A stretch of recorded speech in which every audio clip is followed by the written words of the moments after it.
This video is sponsored by Card Kingdom. If you want to pre-order Lost Caverns of Ixalan, use my link in the description below. Hi everyone, I'm Ixalan, and it's that time again, set review season. The full card gallery for Lost Caverns of Ixalan went up earlier today, and that means I'll now be reviewing every single card in the set over the next week or so to get you ready to play this new limited format at your pre-release or on Magic Arena. We're starting today with a look at the multicolored and colorless cards. Multicolored cards are always a nice place to start because it gives us a better idea of what the format's archetypes and themes are, and it also means we get to start by looking at some of the most powerful cards in the set. For each of these cards, I'll discuss how I think they'll play in Limited, and I'll sum up my thoughts by using a letter grade. If you're new to my set reviews, you can find out what my grades mean by looking in the description. A couple of things to keep in mind as we look at these cards. I'm only evaluating them for play in Limited, and not any other formats, and these are my evaluations of these cards before actually playing with them, so I of course won't be right about everything. I will be providing updates about the format here on the channel as I play it more and more. Additionally, only cards that appear in draft boosters will appear in this series. Lastly, I want to let you know that I'm offering some set review related perks for both patrons and channel members. You get access to my ongoing notes during preview season, and by the end of the set review, you'll have a spreadsheet with all of my grades. If those perks sound interesting to you, and you want to support the channel, you can find ways to become a channel member or a patron in the description. Alright, without further ado, let's look at the first card in my Lost Caverns of Ixalan limited set review. First, it's Abuelo, Ancestral Eeko, which for one generic, a white and a blue, is a 2/2 legendary spirit. At rare, it's got flying and ward 2, and you can pay one generic, a white and a blue, and exile another target creature or artifact you control, return it to the battlefield under its owner's control at the beginning of the next end step. A 3-mana 2/2 flyer with ward 2 is already pretty nice, and while the ability to blink stuff isn't always useful, the times where it is good, it tends to be really good, especially when rebuying into the battlefield abilities or helping a creature avoid a removal spell. I'm giving this a B. Next up, it's Akawali, the Seething Tower, which for one generic, a black and a green, is a 3/3 legendary fungus at uncommon. It has Descend 4. There's a bunch of mechanics in this set with the word descend in them. All of them have to do with permanents in the graveyard or going to the graveyard. In this case, you get a bonus if you have 4 or more permanent cards in your graveyard. You can see this also has descend 8, which is the same thing except it checks for 8 permanents in your graveyard. So, descend 4. As long as there are 4 or more permanent cards in your graveyard, Akawali gets +2/+2 and has trample, and descend 8. As long as there are 8 or more permanent cards in your graveyard, it gets an additional +2/+2 and can't be blocked by more than one creature. This is solid base stats, and it's a really great payoff for descend. After all, it ends up being a 7/7 with trample that can't be blocked by more than one creature when you have descend 8. I do wish it helped you get descend, so it was both a payoff and an enabler. Those often make the best signpost uncommons, but it's such a good payoff for loading the graveyard with permanents that it still looks like this is going to be pretty good, especially because black-green is going to be pretty good at doing this. I'm giving it a B. Next up, it's Amalia Benavites, Agir, which for a white and a black is a 2/2 legendary creature, vampire scout at rare. It has ward, pay 3 life, and whenever you gain life, Amalia Benavites Agir explores, then destroy all other creatures if its power is exactly 20. So Explore is a returning mechanic. The reminder text says, to have this creature explore, reveal the top card of your library, put that card into your hand if it's a land, otherwise put a +1/+1 counter on this creature, then put the card back or put it into your graveyard. In other words, anytime you explore, you either draw a card, or you get a +1/+1 counter and choose to put the top card of your library into the graveyard or leave it where it is. Exploring whenever you gain life is definitely something I'm interested in, especially on a 2-mana 2/2 with ward, pay 3 life. That ward often means the only way your opponent can deal with her, and they're going to want to, is by losing some life, and that means she generates at least some value no matter what, while having the upside of being an absolutely insane value engine. Obviously, you're not going to be destroying all other creatures in Limited, but that's fine. She's still really great. Though keep in mind, life gain isn't an absolutely massive theme in this set. If she were, she'd be pretty close to being a bomb, but in this format, she's probably just a B. Next up, it's the Ancient One, which for a blue and a black is an 8/8 legendary spirit god at mythic rare. It has descend 8, and it can't attack or block unless there are 8 or more permanent cards in your graveyard. You can pay 2 generic, a blue and a black to draw a card, then discard a card. When you discard a card this way, target player mills cards equal to its mana value. So the Ancient One can get you to descend 8 all on its own with that ability, but this still amounts to being a 2-mana 8/8 that doesn't impact the board at all in the early game, and by the time you've invested 6 total mana, you still might not quite be at the point where he can attack and block. That seems like too much of a liability to me, to be anything special. He definitely makes all the descend mechanics work in the later stages of the game, but he's just so bad early, giving him a C. Next up, it's Anim Pakal, Thousandth Moon, which for 1 generic, a red and a white, is a 1/2 legendary human soldier at rare. Whenever you attack with 1 or more non-gnome creatures, put a +1/+1 counter on Anim Pakal, then create X 1/1 colorless gnome artifact creature tokens that are tapped and attacking, where X is the number of +1/+1 counters on Anim Pakal. She starts small, but oftentimes the turn you'll play her, she'll immediately become a 2/3 that gives you an extra body to play with. Keep in mind, it does say 1 or more, so you're getting a maximum number of 1 counter per combat. And the gnome thing obviously only triggers once too, but you do get more and more gnomes the bigger this card gets. She's really going to help you go wide with artifacts, both things red-white is reasonably interested in this format, and she can just take over games all on her own. Really, that only downside she's got is that she is so small that she can be dealt with for like 1 mana, and you may not get anything out of it, but most of the time you're going to get something before your opponent ever has a chance, and if she's left in play for more than 1 turn, you're just going to completely run away with the game. I think she gets into the lower bomb range. I'm giving her an A-. Next up, it's Bartolome del Presidio, which for a white and a black is a 2/1 legendary vampire knight at uncommon. Sacrifice another creature or artifact, put a +1/+1 counter on Bartolome. Gobbling up expendable creatures and map tokens to get bigger is pretty nice. We haven't seen map tokens yet, but suffice it to say they're artifact tokens that can be created in this format by a whole bunch of cards. The best thing about this card is that it doesn't have the restrictions we often see on this kind of effect these days. You can use it as many times a turn as you want, and it doesn't cost any mana, and you can do it at instant speed. This means just attacking with Bartolome is going to give your opponent a headache, as things could go very wrong no matter what they decide to do. Sacrificing to this also triggers things that care about descend, of course. I'm giving this signpost uncommon a B-. Next up, it's the Belligerent, which for 2 generic, a blue and a red, is a 5/5 legendary artifact vehicle at rare. Whenever it attacks, you make a treasure token. Until end of turn, you may look at the top card of your library anytime, and you may play lands and cast spells from the top of your library. Crew 3. This looks like a really nice vehicle. A 4-mana 5/5 with Crew 3 isn't exactly the very model of a modern playable vehicle, but that attack trigger is nuts. A treasure plus a card every time it attacks is sure to quickly overwhelm your opponent. Even just getting in 1 swing with this will feel great, as your opponent will often have a hard time taking it down without losing something of theirs, and that's a 2-for-1. I'm giving this a B+. Next up, it's Caparocti Sunborn, which for 2 generic, a red and a white, is a 4/4 legendary human soldier at uncommon. Whenever it attacks, you can tap 2 untapped artifacts and or creatures you control. If you do, discover 3. Discover 3 is a new mechanic. As the reminder text says, exile cards from the top of your library until you exile a non-land card with mana value 3 or less, cast it without paying its mana cost, or put it into your hand. Put the rest on the bottom in a random order. So red-white is good at making map tokens and creature tokens, so the idea here is you'll be tapping those, and when you can, Caparocti will feel great, and you'll be talking about a 2-for-1. The fact that it has decent base stats to go alongside that makes me very impressed with this signpost uncommon. I'm giving him a B. Next up, it's Captain Storm Cosmium Raider, which for a blue and a red is a 2/2 legendary human pirate at uncommon. Whenever an artifact enters the battlefield under your control, put a +1/+1 counter on target pirate you control. This format has a ton of pirates, and it has a ton of artifacts. This is another one of these effects that doesn't have a restriction to once per turn, which I think definitely matters, and she can put the counter on herself. So you'll always have somewhere to put one. Obviously, putting them on other pirates is better, because if they ever kill Captain Storm, you have all this value left over. My point is, she'll always have somewhere to put a counter, though. Looks like another really good signpost uncommon. I'm giving it a B.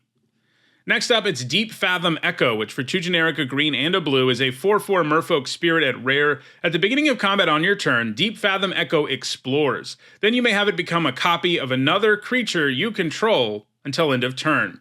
At worst, this is going to be an upgraded version of whatever your best creature is. Getting to explore every combat is great, and the fact you can play this in your first main phase and get that trigger right away is awesome.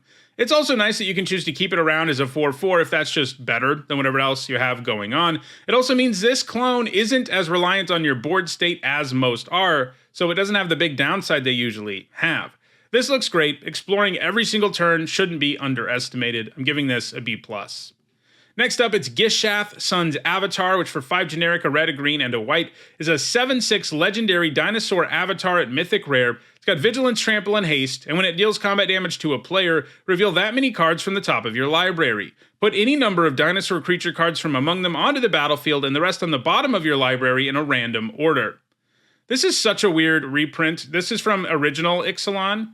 And it's not unusual for them to print a popular legendary creature from the previous set, but usually they get a new card, but in this case they just gave us the exact same card. Anyway, it's definitely big and scary, and you can get some dinosaurs out of your deck, but only having 6 toughness on your 8 mana creature is pretty rough. Even with the other keywords around, if you can get in for a hit and draw at least 1 card with it, it will feel worth it, but you're far from guaranteed to pull it off. It wasn't good during our last visit to Ixalan, and it probably won't be this time either. It's just too expensive and not even always that impressive when you do finally cast it. I'm giving it a D. Next up, it's Itzquinth, Firstborn of Gishath, which for a red and a green is a 2/3 legendary dinosaur at uncommon. It's got haste, and when it enters the battlefield, you can pay 2 generic. When you do, target dinosaur you control deals damage equal to its power to another target creature. A 2-mana 2/3 with haste is a good place to start, and this comes with quite the kicker. If you have 2 extra mana, you get this awesome punch effect. Keep in mind, your creature doesn't get damaged here, which was pretty surprising to me. The first time I read this, I thought surely it's just a fight effect, but nope, your creature just does the damage.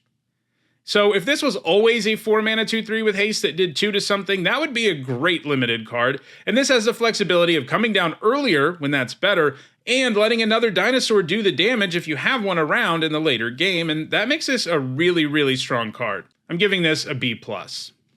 Next up, it's Kellan, Daring Traveler, which for 1 generic and a white is a rare legendary human fairy scout. It's a 2/3, and when it attacks, you reveal the top card of your library. If it's a creature card with mana value 3 or less, put it into your hand. Otherwise, you may put it into your graveyard. And it's also got an adventure. It's the only card in the set that has one. You can pay 1 green, it's a sorcery, and you create X map tokens where X is 1 plus a number of opponents who control an artifact. And that, of course, means you can cast that mode of the card, and it gets exiled, and then you can cast it as a creature later. So if we take the adventure away here, we're talking about a 2-mana 2/3 that will draw you a card on occasion. That's not a bad 2-drop, but it's also nothing special. You're just not going to draw as often as you'd like.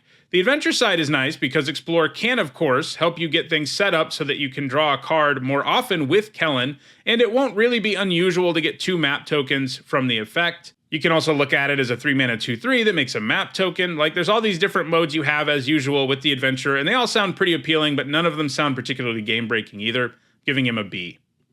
Next up, it's Kutzel, Malamet Exemplar, which for 1 generic, a green, and a white is a 3/3 legendary cat warrior to uncommon. Your opponent can't cast spells during your turn, and whenever 1 or more creatures you control with power greater than its base power deals combat damage to a player, draw a card. A 3-mana 3/3 that shuts off your opponent's spells during your turn is something that always makes the cut, and this upside is pretty real, since it will draw you a few cards in many games. The easiest way to make it do its thing is with +1/+1 counters from Explore, but any stats boost on your creatures will work. I'm giving this a B. Next up, it's Master's Guide Mural, which for 3 generic, a white and a blue is an uncommon artifact. When it enters the battlefield, you make a 4/4 white and blue golem artifact creature token, and it has craft with artifact. This means you can pay some cost, exile this card, and then exile an artifact you control or from your graveyard, and you return this to the battlefield transformed. You can only do it as a sorcery. Not everything has craft with artifact, they have craft with something. But the mechanic always lets you exile something from in play or in your graveyard, or more than one thing in some cases, to transform the thing. And in this case, you get Master's Manufactory, which is an artifact that can tap and make a 4/4 white and blue golem artifact creature token. Activate only if Master's Manufactory or another artifact enter the battlefield under your control this turn. A 5-mana 4/4 golem isn't great, but keep in mind, blue-white does like having artifacts lying around, and this gives you 2 of them. If you can craft this in the later stages of the game, you end up with a pretty powerful artifact that can immediately crank out another 4/4, and can make more later in the game too. I don't love how expensive this is to craft or how much it costs initially, and I worry it will be a little too slow to be amazing, but this definitely has the ability to take over games. I'm starting it at a C+. Next up, it's Molten Collapse, which for a black and a red is a rare sorcery. Choose one. If you descended this turn, you may choose both instead. So this is another way they're using descend. There are cards that check to see if you descended in a turn, and what that means is a permanent was put into your graveyard from somewhere. It can be from the battlefield, from your library, from your hand. Some way or another, a permanent card ended up in your graveyard. So what are the options we have here? Destroy target creature or planeswalker, or destroy target non-creature, non-land permanent with mana value 1 or less. Even if you can never descend, this is premium removal. I mean, for 2 mana, it deals with any creature and planeswalker, which doesn't matter much, but hey, it is upside. If you do descend, it will be nice that this can actually deal with something like a random map token, but honestly, the second effect just won't matter a huge chunk of the time since it's so restrictive. Still, can't really go wrong with adding more upside to Dreadbore. I'm giving this a B. Next up, it's the MCO Tyrant, which for 1 generic, a black, and a green is a star legendary elder fungus at Mythic Rare. It's got trample, and its power and toughness are each equal to the number of creatures you control that are fungi and or saplings. At the beginning of your end step, create X 1/1 black fungus creature tokens with this creature can't block, where X is the number of times you descended this turn. On its own, this is not very good. After all, it's a 3-mana 1/1 with trample. However, getting it going so it generates saplings and grows itself doesn't seem all that difficult, especially in black-green, and there are other fungi and saplings in the set too. This is a pretty insane engine in the right deck, but kind of bad in a lot of decks too, which I think means it needs a build-around grade. It's probably a D+ in your typical black-green deck, but an A in a deck that manages to really get there on synergy. Next up, it's Nakanzel Current Conductor, which for a green and a blue is a 2/3 legendary Merfolk Scout at uncommon. Whenever a creature you control explores a land card, you may put a land card from your hand onto the battlefield tapped. Whenever a creature you control explores a non-land card, put a +1/+1 counter on Nakanzel Current Conductor.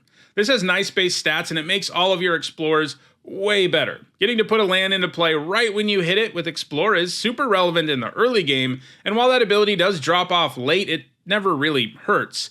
Getting an extra +1/+1 counter on Nakanzel also means it has the potential to stay relevant forever. I'm giving this a B. Next up, it's Paladins Hatcher, which for 3 generic, a red and a green is a 5/3 dinosaur at rare. Other dinosaurs you control have haste. When it enters a battlefield, you make 2 0/1 green dinosaur egg creature tokens. And at the beginning of combat on your turn, if you control 1 or more eggs, sacrifice an egg, then create a 3/3 green dinosaur creature token. So, the turn you play this, you're getting a 5-mana 5/3 and a 3/3 with haste and a 0/1 egg, which also has haste but doesn't really matter. And that's amazing. And sure, your opponent might fire off removal before you go to combat, but that's a narrow enough window that most of the time, you're going to get serious value before they ever have a chance to remove this. And the fail case is still that you have 2 0/1 dinosaurs, which isn't amazing, but you do still keep 2 bodies around even if they never let you go to combat. Then if they do let you go to combat, well, the value you're getting out of this will quickly overwhelm them.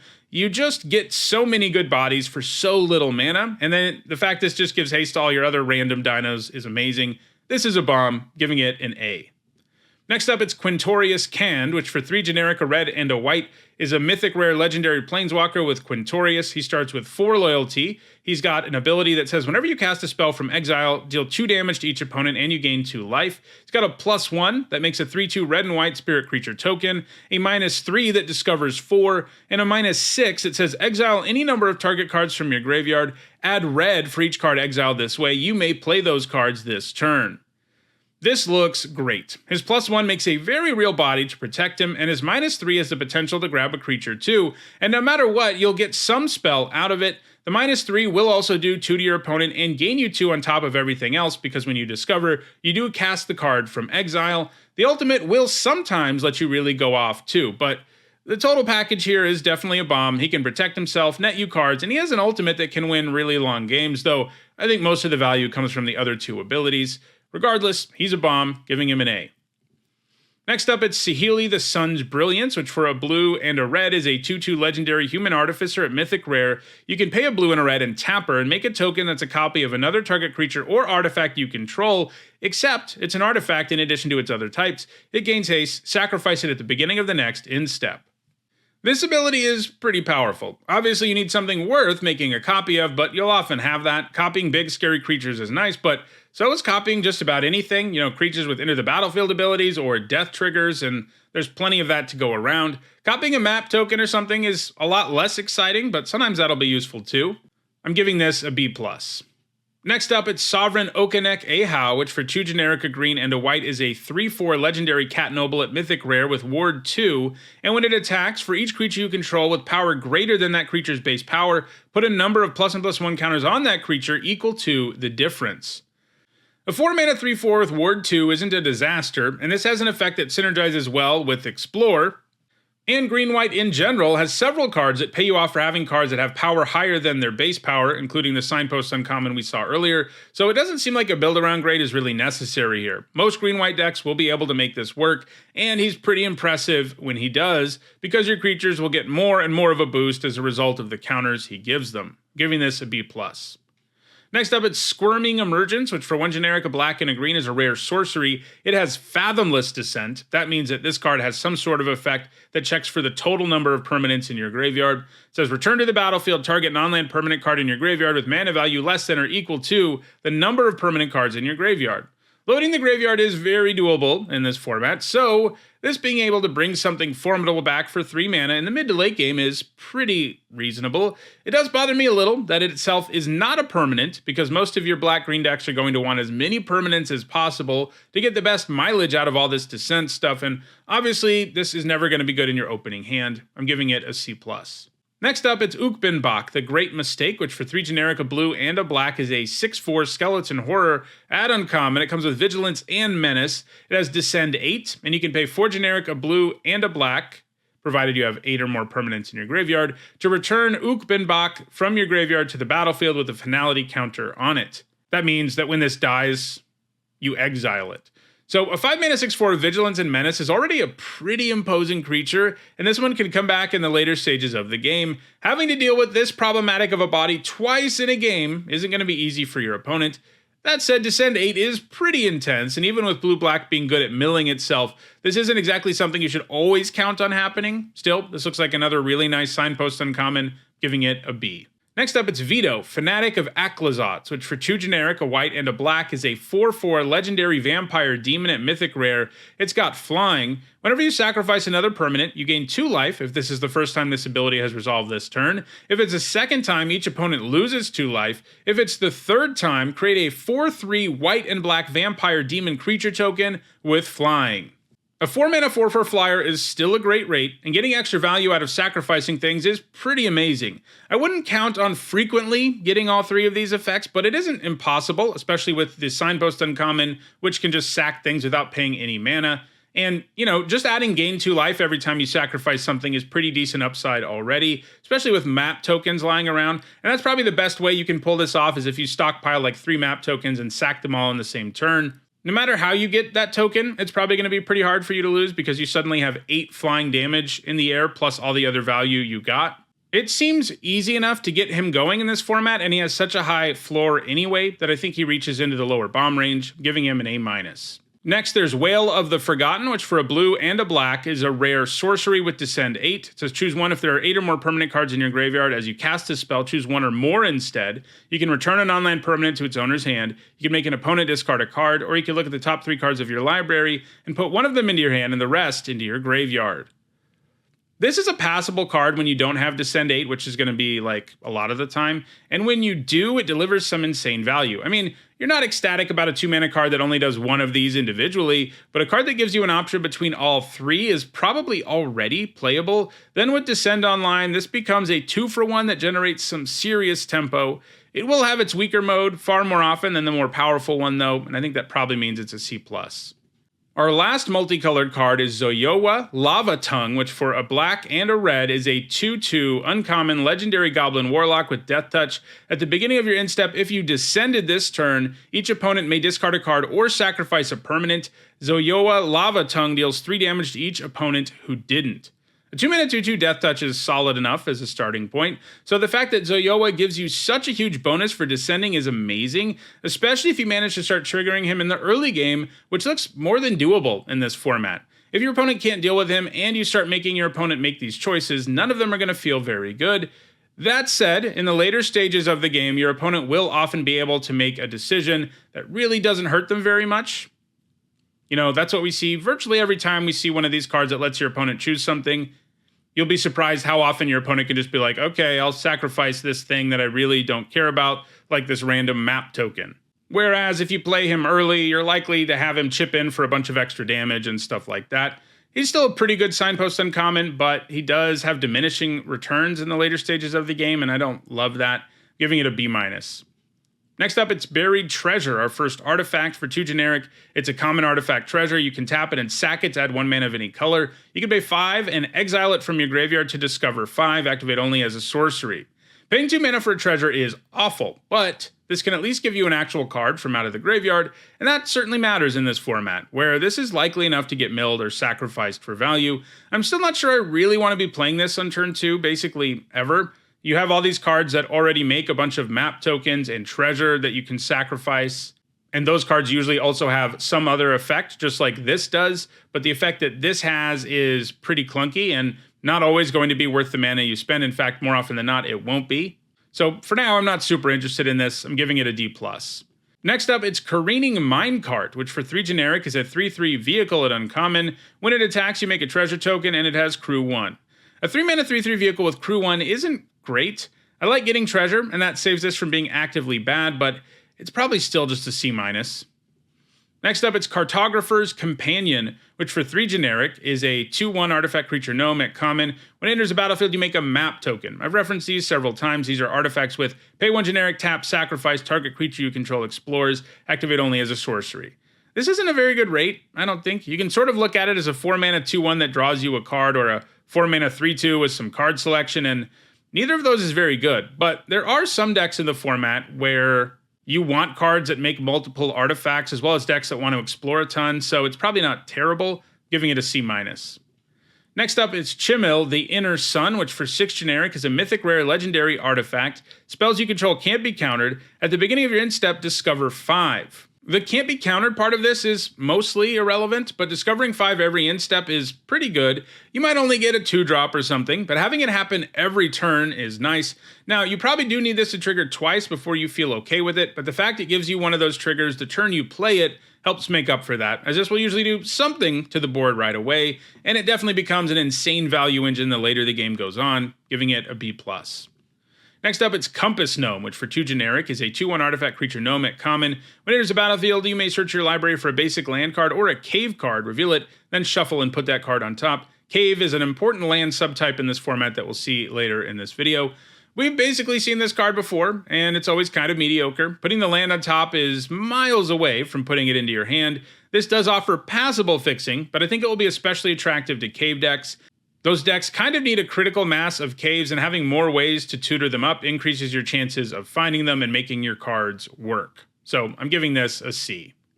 Next up, it's Contested Game Ball, which for 2 generic is an uncommon artifact. When you're dealt combat damage, the attacking player gains control of Contested Game Ball and untaps it. 2 generic, tap, draw a card and put a point counter on Contested Game Ball. Then if it has 5 or more point counters on it, sacrifice it and make a treasure. The flavor here is really cool, but it seems awful and limited. You always pay the first 2 mana and you play this card, so you always end up kind of behind when it comes to cards and how much mana you spend to draw cards.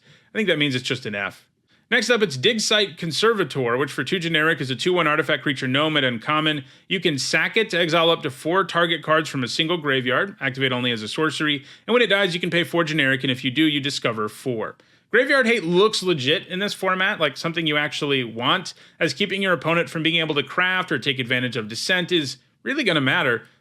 So I think a 2-mana 2/1 that hates on the graveyard is probably already kind of playable. Add in the Discover upside, and we're talking about something that is perfectly solid. You won't always have that 4 mana, of course, but when you do, you might generate a 2-for-1, or at least really make your graveyard-loving opponent's life a lot more difficult while getting a card to replace the Conservator. I'm giving this a C. Next up, it's Disruptor Wander Glyph, which for 4 generic is a 3/4 artifact creature golem at common. When it attacks, you exile a card from an opponent's graveyard. I just mentioned Graveyard Hate matters, but this is substantially worse than what we just saw. It has similarly below-rate stats, but having to attack to exile a single card at a time is a world of difference. It doesn't have as high a floor or a ceiling as the Conservator does. I think it's just a D+. Next up, it's Hoverstone Pilgrim, which for 5 generic is a 2/5 artifact creature golem at uncommon with flying and ward 2, and you can pay 2 generic to put a card from a graveyard on the bottom of its owner's library. Our third consecutive graveyard-hating artifact creature, and this is another one that I can get behind, at least somewhat. A 5-mana 2/5 flyer with Ward 2 isn't terrible, and this can really strip the graveyard bare. Alternatively, you can use it to put your own stuff back into your library, something that might actually matter in this format, where it looks possible to go pretty hard on milling yourself, especially in black-green and blue-green. Once you're down to your last few cards, getting to decide what you're going to draw always feels pretty sweet. Overall, it seems solid. It probably doesn't have a home in like an aggro deck, but it does seem like it will be useful in enough decks to be a C. Next up, it's Hunter's Blowgun, which for 1 generic is a common artifact equipment. Equipped creature gets +1/+1. Equipped creature has Death Touch as long as it's your turn. Otherwise, it has Reach, and it has an equip for 2. 1 mana to play and 2 to equip for a +1/+1 is like a D- at best. And while I like that this gives you 2 different keywords depending on whether you're being defensive or aggressive, there are also keywords that really only matter on the right creature. I think you end up not playing this most of the time. It's just hard to get a full card of value out of it, giving it a D-. Next up, it's Matzalantli, the Great Door, which for 3 colorless is a rare legendary artifact. You can tap it to draw a card, then discard a card, and you can pay 4 and tap it to transform it. Activate only if there are 4 or more permanent types among cards in your graveyard. Then it becomes the Core, a legendary land, with a Fathomless Descent mana ability. You can tap it and it adds X mana of any one color, where X is the number of permanent cards in your graveyard. A 3-mana artifact that taps to loot isn't great, not in this world where we always need to be adding real things to the board. I mean, the card selection it offers over time can be valuable in games that go long, and it also synergizes well with graveyard stuff in this set, but playing this on turn 3 is not going to feel good in a lot of games. You just want a 3-drop creature most of the time. Then once this transforms, it also isn't anything special in Limited. You just don't have enough things to spend mana on in Limited for this to be that good when you transform it by the mid to late game. It's probably just a C. Next up, it's the Millennium Calendar, which for 1 generic is a mythic rare legendary artifact. Whenever you untap 1 or more permanents during your untap step, put that many time counters on the Millennium Calendar. You can pay 2 and tap it to double the number of time counters on the Millennium Calendar. And when there are 1,000 or more time counters on it, sack it and each opponent loses 1,000 life. This is an amazing flavor design, but probably terrible. Sure, you can get to 1,000 faster than you might think since it counts everything untapping and you can double the number of counters on it, but we're still talking about a card that may as well do nothing until it actually wins you the game, and if you're spending a card and a bunch of mana on that, you're probably going to lose. That's without even talking about the fact that there are plenty of cards that can just destroy this in this format, in which case it'll feel even worse. I'm giving this an F. Next up, it's Roaming Throne, which for 4 generic is a 4/4 artifact creature golem at rare. It's got Ward 2, and when it enters the battlefield, you choose a creature type. It's the chosen type in addition to other types. If a triggered ability of another creature you control of the chosen type triggers, it triggers an additional time. A 4-mana 4/4 with Ward 2 probably always makes the cut, especially when it's this easy to cast, so the fact that this can take on a useful creature type too is pretty nice. Although, as you've probably noticed, this set isn't nearly as much about creature types as Ixalan was last time. The red-green deck is the only one that's really all about a specific creature type. The others have prominent creature types, but not necessarily that many creature type payoffs. Still, many of the color pairs do have one of those prominent creature types, in which case you're likely to be able to get some value out of the fact that this can double those creature types' triggered abilities. It's not always going to happen, but even copying one triggered ability is going to feel amazing, and this has a pretty nice floor, giving it a B-. Next up, it's Runaway Boulder, which for 6 generic is a common artifact with flash. When it enters the battlefield, it deals 6 to target creature an opponent controls, and you can cycle it for 2. This is pretty interesting in this format. Lots of decks want to run as many permanents as possible because of Descend, and the Boulder gives you a removal spell that is still a permanent.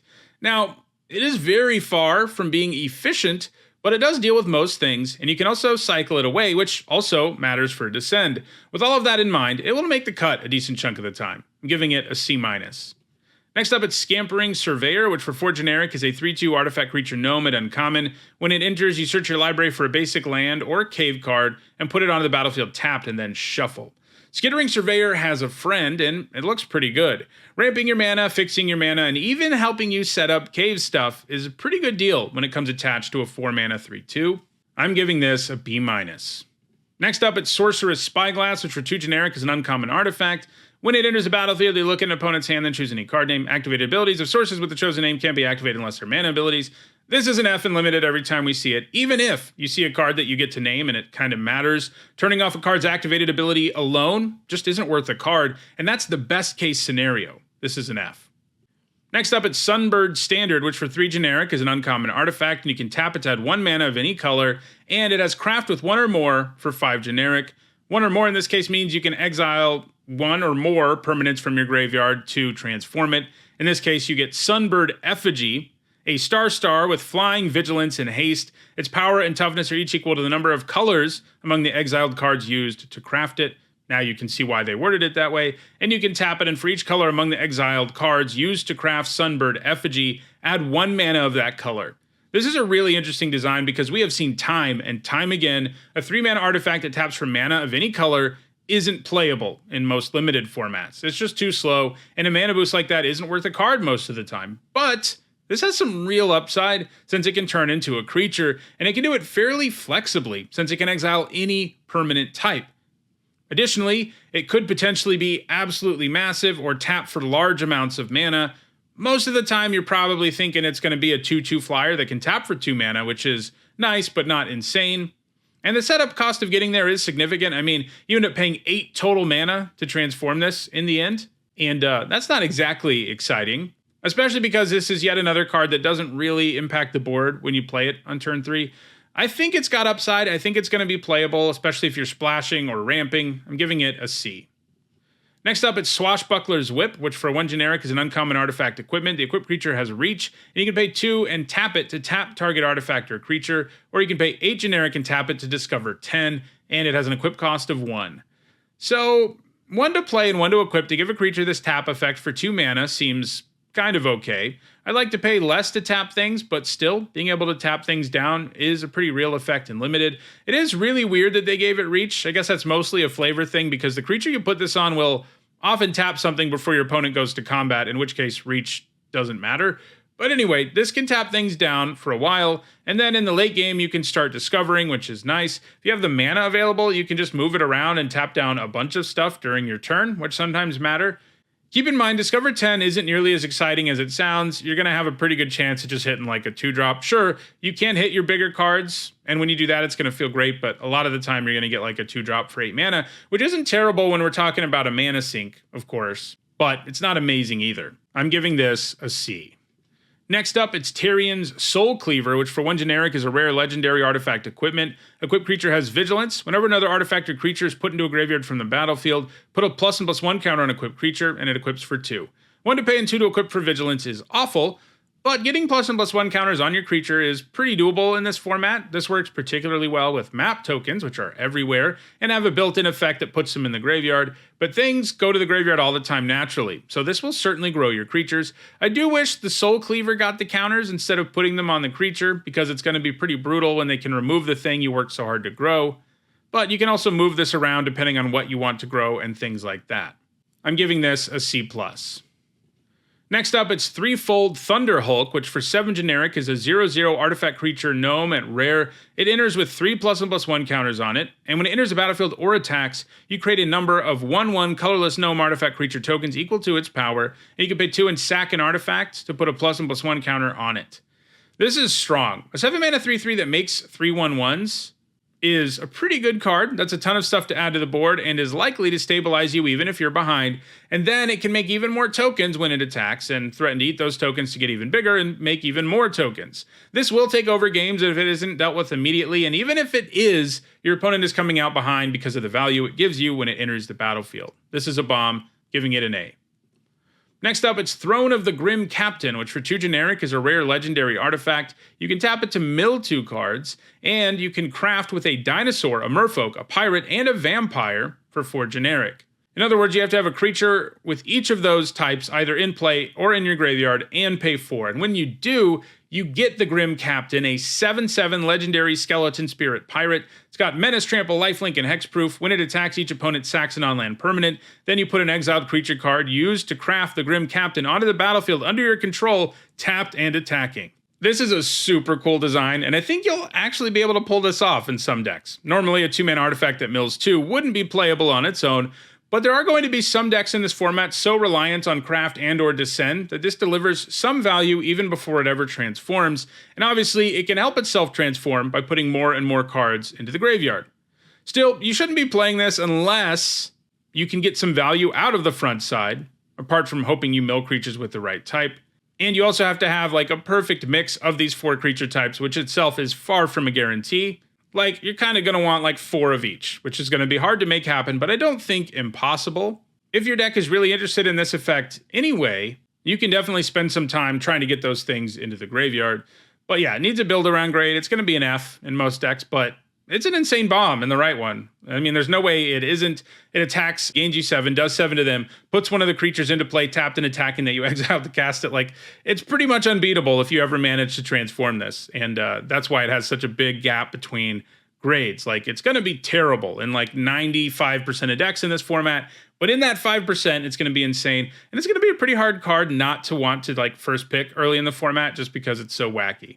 Next up, we've got Treasure Map, which for 2 generic is a rare artifact. You pay 1 and tap it to scry 1 and put a landmark counter on it. Then, if there are 3 or more landmark counters on it, remove them, transform Treasure Map, and make 3 treasure tokens. Then it becomes Treasure Cove. It can tap for colorless, and you can tap it and sack a treasure to draw a card. This is a reprint, and it was pretty good last time. While it doesn't impact the board immediately, the amount of mana you spend on it to cast and activate the ability is often just randomly available, and once it transforms, it gives you a huge mana boost and or a bunch of cards, giving it a B. Alright, it's time to move into lands, and there are lots of them in this set. Starting with Captivating Cave, which is a common land cave. Tap it for colorless, or you can pay 1 and tap it to add 1 mana of any color, or you can pay 4 and tap it to sack it and put 2 +1/+1 counters on a creature, activate only as a sorcery. Filter lands have been performing better of late, at least in sets with multicolored themes, and while this set doesn't have a strong one of those, the fact that this has a useful subtype and can be used to put some counters on things, while also setting up Descend because it's a permanent that goes to your graveyard, means that this is probably pretty solid.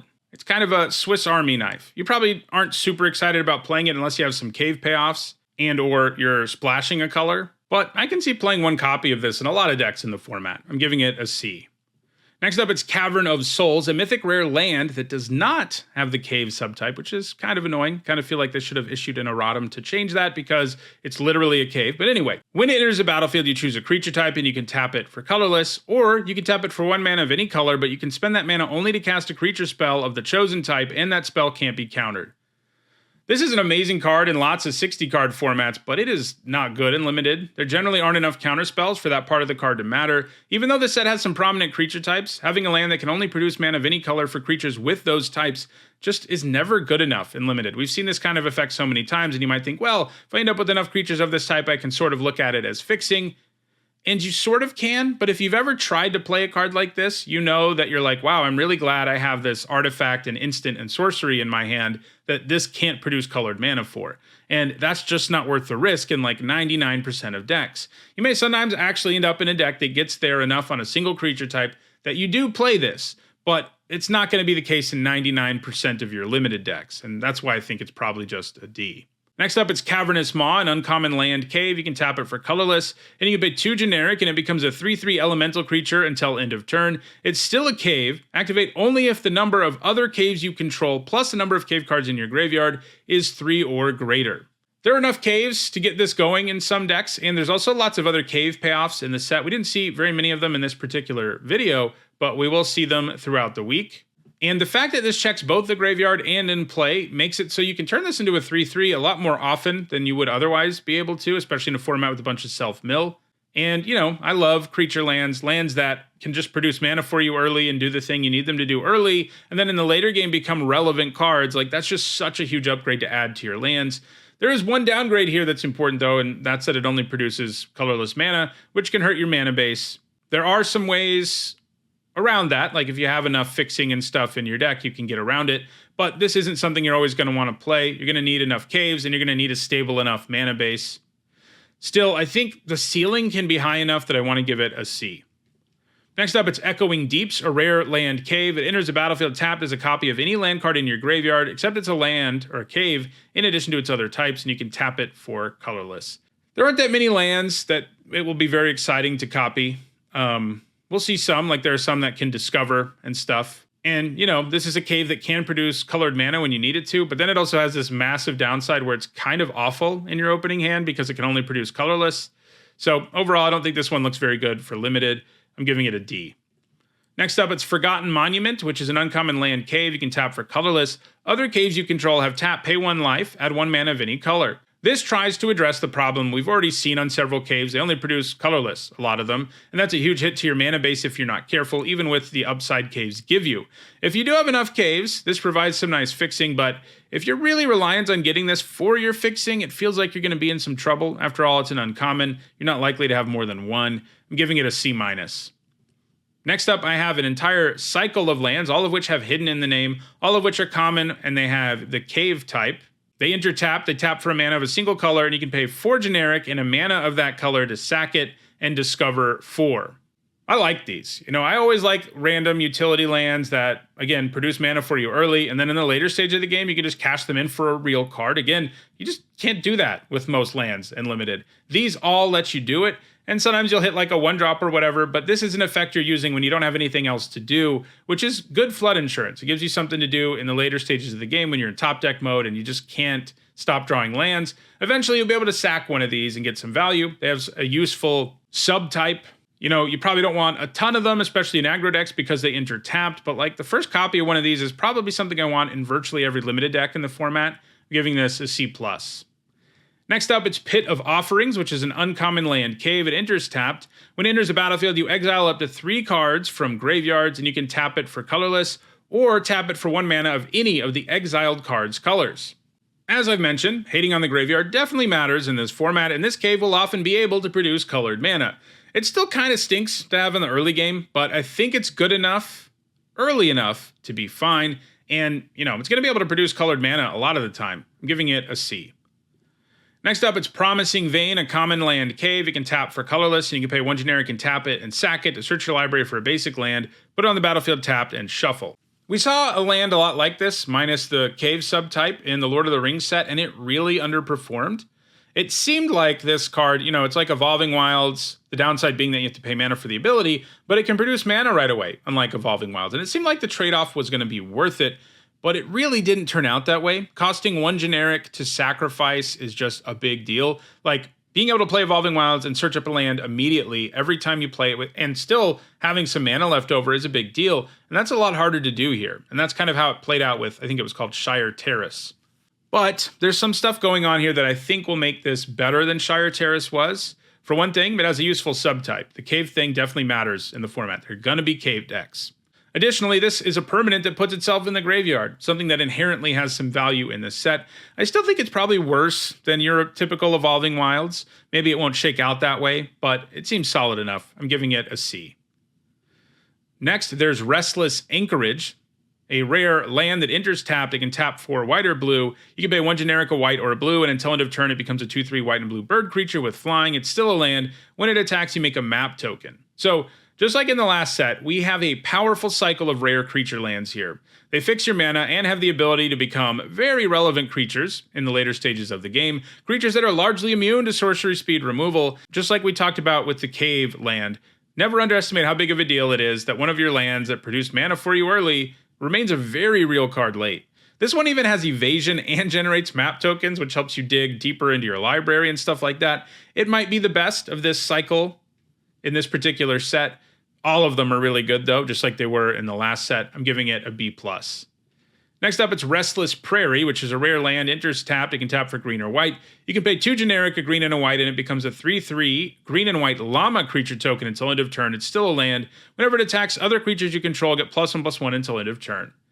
So, again, this is a pretty real creature. Maybe it's not as good at getting in for damage all on its own, but buffing your entire board when it attacks is huge upside. Giving this one a B+ too. Next, we've got Restless Reef, a rare land that enters taps for blue or black. You can pay 2 generic, a blue, and a black, and it becomes a 4/4 blue and black shark creature with Death Touch. When it attacks, target player mills 4 cards. Yet another great creature land. This one becomes a beefy creature that can either load your graveyard for descent or threaten to mill out your opponent, giving it a B+.